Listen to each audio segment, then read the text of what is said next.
Why is it that simple projects can be so hard to get right?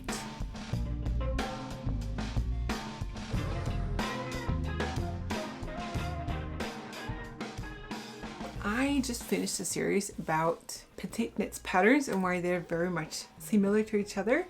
I knit 3 sweaters in 3 weeks, and what happened was something that happens to me quite a lot. I knit the sweaters and I was super happy about the whole project. When it was all over, I was there with my sweaters and I was like, yeah, but is this really it? It doesn't really look like in her pictures. And it culminated in me in the bathroom at 1:30 in the night, and I caught myself in the mirror and I was wearing the ivy and I was like, whoa, the ivy looks like a sack. And I was disappointed, obviously, because I like the sweater. I don't want it to look like a sack, but I felt like a sack. And then it hit me. I felt like a sack because it was 1:30 a.m. and I was exhausted. I should have been in bed 2 hours before. And I realized that these minimalistic, understated patterns, they kind of take on my energy when I'm wearing it. And if I feel like a sack, this is gonna look like a sack.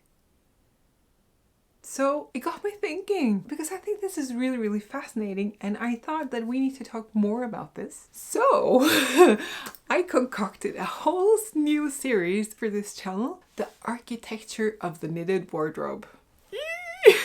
This is sort of a frame for us to go deep in all things that are fun and good in this life.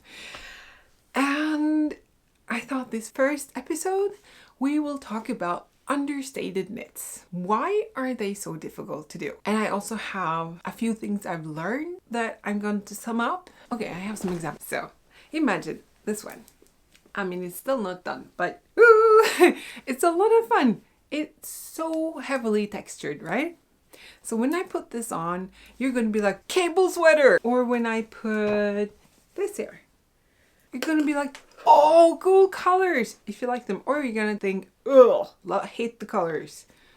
You know, to each his own. The colors and the texture, and if you have very distinguished colorwork motifs, they kind of speak on our behalf. So this is saying, first and foremost, checkered mitten, like caps lock. And then you don't really take in the shape of the mitten, do you? But I can assure you, the shape of the mitten is delightful. It's really good because I worked on that. It's my own. I know this looks very much like Stephen West. I was gonna publish it and then he published this one. It's a complete coincidence, but I couldn't publish this the same week as he did. So anyway, so what happens when we take away the loudness of the patterns? We take away the checkers or the colors or the structure. We're left with the construction of the garment itself. We're left with the details. We're left with how all these little, do you remember I talked about you're adding a couple of stitches here. And this is the cloud from Petite Knits. These things become like the main characters of the garment, the details. And you, my friend, will also be the main character because there's nothing here to speak on your behalf. This is a very quiet sweater. So the color and the fibers and the details and the proportions of the garment are speaking for me, but they're not screaming. So it's my energy as the bearer of the garment that really shines through. That's sort of a double-edged sword that on the one hand, if what's inside is on point, this looks like $1,000,000. And if what's inside is feeling like a sack, this is gonna look like a sack. I was thinking that this is not really something that people talk about, and we should talk about it. How can we make sure that we're successful with our understated knits and can avoid feeling very disappointed when they're not working out? Because the worst thing is spending a lot of time on your knitting and not feeling good about it. So the first thing that I want to mention is to try to analyze, learn to look at the pattern before I start knitting. So if there's a technical drawing, That's great. Very often in knitting patterns, I don't find that the technical drawings are very accurate, as it's more like an example that the neckline is here and the sleeves are here, not necessarily a very accurate representation of the proportions in the garments. You have to read the numbers as well. But try to understand or look at the pictures and not look at the styling, but look at the garment, the construction parts of it. For example, for this cloud, do I like a roll neck? Do I like the neckline to like extend upwards? Or do I prefer to have some space? How would that feel on my body?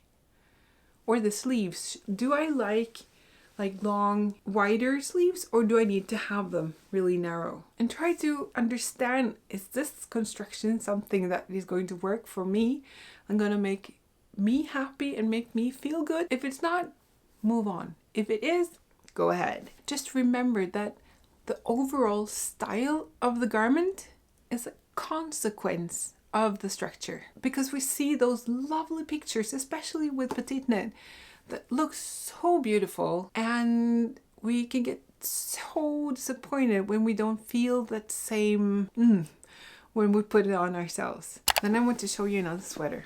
This is the number 28 from My Favorite Things knitwear. I didn't think very much about it. I just saw the pattern, I liked it, I knitted it, and went on my merry way. And then it turned out that I really loved it. It's become one of my favorites.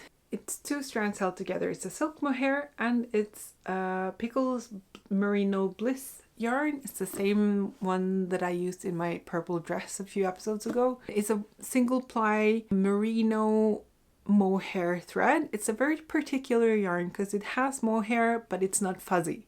So this was a big surprise to me how it makes me feel, the sweater. It's, as you can see, it's a very minimalistic, simple sweater. It doesn't have a lot of construction details that takes away the attention. It has some texture, but it's also repeated all over, so the texture kind of becomes just the textile itself. And I had to think a little bit about why I like it so much.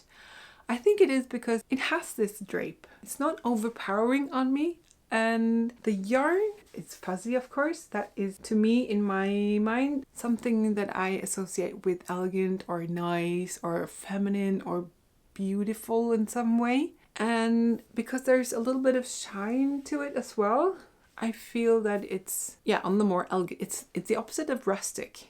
And when I've been wearing it, I found myself using it to parties during the winter when I wanted to look fancy. And I think it also has to do with the shoulder detail, that it's so clean and sort of there's this uninterrupted silhouette here, and the shininess and the drape and also the color of it makes me feel elegant, a little put together in it. So if I'd knit this in 2-ply pure wool yarn and maybe in a neon pink, it would look very different. It would feel different and it would behave very differently, because you wouldn't have this drapiness and you wouldn't have the sleekness of this one. This is my second point, that this says something about the precision level that you have to treat understated patterns with. Simple projects does not necessarily mean that you should take lightly on everything. In fact, I would suggest that you up your level of precision, that you take care to choose the right yarn, choose the right size, choose the right color for creating that look that you want from it. Just to compare, this is my beloved Frankie from Petite Knit. I feel it has a little bit the same, it has this very deep arm side, boxed shape, and it does drape a little bit, even though this is pure wool. But the roll neck to me reads as informal. And when you add the roll neck together with the raglan sleeve, it was traditionally used in rugby shirts, so I would say it's associated to more sportswear. This doesn't come off as fancy in the same way as the other one, and it doesn't have the fluff and it doesn't have the silvery quality, shiny quality of the yarn. This is, true pure wool matte surface. So take greater care with all your details. Make sure you knit all the increases and the decreases and the technicality of it very neatly, Try to get it as pretty as you can. That's important in these garments. And the third thing that I've learned is to not settle your opinion on how you feel about the garment right after you finish knitting it, or in that 1:30 moment in the middle of the night where you feel like a sack.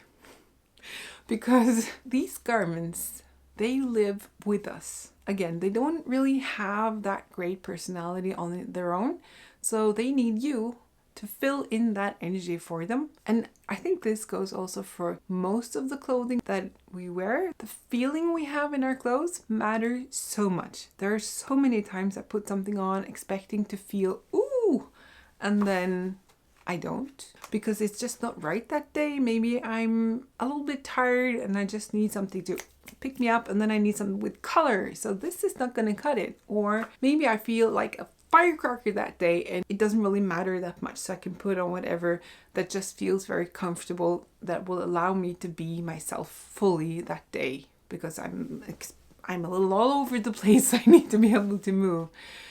I think as knitters, we have this amazing opportunity to add meaning into our wardrobes, because what we do with knitting is that we are taking a craft that we have learned and that has been, well, the craft itself has been crafted over hundreds of years, passed on through generations, and here we are, crazy YouTube, talking about this and passing it on again. We bring with us in every stitch a little bit of what we learned, where we bought the yarn and what happened while you were knitting over all those hours we spend with a garment. I repurpose a lot of yarn, and to me that brings another layer to the story of the yarn that I remember every time I put on that garment. Dressing ourselves in all those layers of history is a privilege. That's how I see it. And I want to talk about this a lot more, and we're gonna do that. So this series, the architecture of the knitted wardrobe, I have divided my ideas into different categories. So the foundations is sort of what you need to know to be able to take good choices when you're choosing your patterns. The facade I think about as how to choose colors that suits you, like the color seasonal analysis. Talk a little bit about style systems, and also about identity, the meaning of our clothes. I want to talk about details. Like some of you mentioned you wanted to know more about raglan shoulders or the raglan increase. All kinds of techniques we're going to talk about within the details category. And then also I want to talk about materials. So get more into the different fibers and learn more about how they behave and their properties they have. And yeah, so I'm really excited about that. I'm not gonna do this as a sequential thing. I'm gonna do a little bit here and there. So the next episodes I think are gonna be at something completely different, and I think that you guys are gonna love. I think it's gonna have something about t-shirts. Subscribe so you'll have the videos delivered to your door, so to speak. Click like if you like, and leave a comment if there's anything you have to say about this. I love to hear from you, and I'll see you in the next one. Ciao!